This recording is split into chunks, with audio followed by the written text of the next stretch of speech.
Hello everyone, myself Akash Gupta. Myself, Prajakta. Myself, Neha. Myself, Aditi Kumar. This is Omkar Sethi, and we are going to discuss about studying pyramid theory. So let's begin with introduction. Often, when we think about muscles, we think about the certain ones that you don't see directly under the skin, like biceps and triceps. But muscles are so much more than that. Let's now talk about the muscle tissue. So basically, there are three types of muscle tissues. First, cardiac muscle. These are straight and involuntary muscles which are found only in heart. Second, which is skeletal muscle. These muscles are strip, and voluntary muscle. They are found in biceps, triceps, and etc. And the third muscle is smooth muscle, which are involuntary muscles and non-striated muscles, which are found in visceral organs such as stomach, intestine, etc.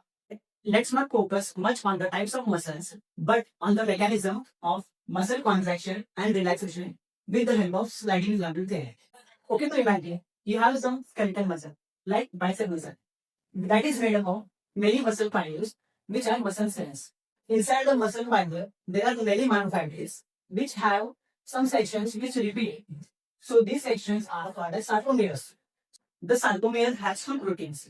One is actin, which is also known as thin filament, and the other is myosin, which is also called as thick filament. So the actin has the attachment sites for the myosin heads, and the myosin has two parts, head and tail part. Now, before starting the theory, let's get familiar to some terms related to it. So first is sarcomere. Sarcomere is a structural and functional unit of skeletal muscle. Next is sarcolemma. Sarcolemma is a plasma membrane beneath endomyosin which covers the muscle fiber. Next is A band. A band is the thick dark band which consists of thick filaments which is myosin and thin filament which is actin. I band. I band is light band which consists only of actin filaments. Now the M line and Z line. M line is the middle part where the myosin filaments are anchored. Z line is the boundary between two sarcomeres. Next is H zone, which is the central part, which only consists of thick filaments. Next is trunk bridge. Trunk bridge is where the myosin head attached to the actin filament. Next is troponin. Troponin is the complex protein present on tropomyosin. Tropomyosin is the rod-shaped protein present on actin filament. Next is sarcoplasmic reticulum. It is the modified endoplasmic reticulum of the muscle fibers, which stores the calcium ions. Next is neuromuscular junction. Neuromuscular junction is a point where motor neuron meets the muscle fibers. Let's get started with the actual sliding ligament theory. The muscle is like a machine that works only when given the right electrical signal and the fuel, that is the calcium ion and the energy. The steps we are going to learn in the sliding ligament theory are the excitation, contraction, coupling, muscle contraction, and muscle relaxation. First step is the excitation. The brain sends the message through the nerve. The nerve is connected to the muscle at the neuromuscular junction. The nerve releases acetylcholine. The acetylcholine binds with the sarcolemma to send the electrical signal. These signals travels to the interior of the muscle through T-tubules. The second step is the excitation contraction coupling. As you know, sarcoplasmic reticulum stores the calcium ion. The signal from the T-tubules makes sarcoplasmic reticulum to release calcium ion to the muscle cell. The increase in the calcium ions keeps the muscle contracting. Now let's start with the actual muscle contraction. This involves both the actin and the myosin. So at rest, let us consider this the actin filament. The binding sites of the actin filament are blocked by tropomyosin. This leads to blocking of myosin from binding with actin.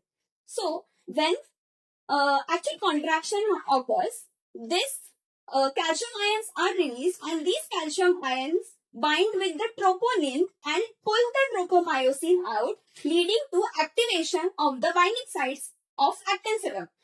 So the next step is the cross bridge formation. So let us consider this is the actin filament and this is the myosin filament. Since the binding sites present on actin are active now, the myosin head binds with the actin and pulls it inward. So this is the actual contraction and this is called as the power stroke. Due to the power stroke that occurred before, the myosin head uses up all the ATP. So at this moment, the cross bridge detachment occurs. The myosin head now binds with a new ATP and it lets go of the old actin filament. And this is called as cross bridge detachment. Now, the next point is recocking. That is, once the myosin head is bind with a new ATP, it is now energized to attach with a new actin filament and cause the next contraction. Now, the last term, that is the muscle relaxation. Muscle relaxation is totally opposite to muscle excitation.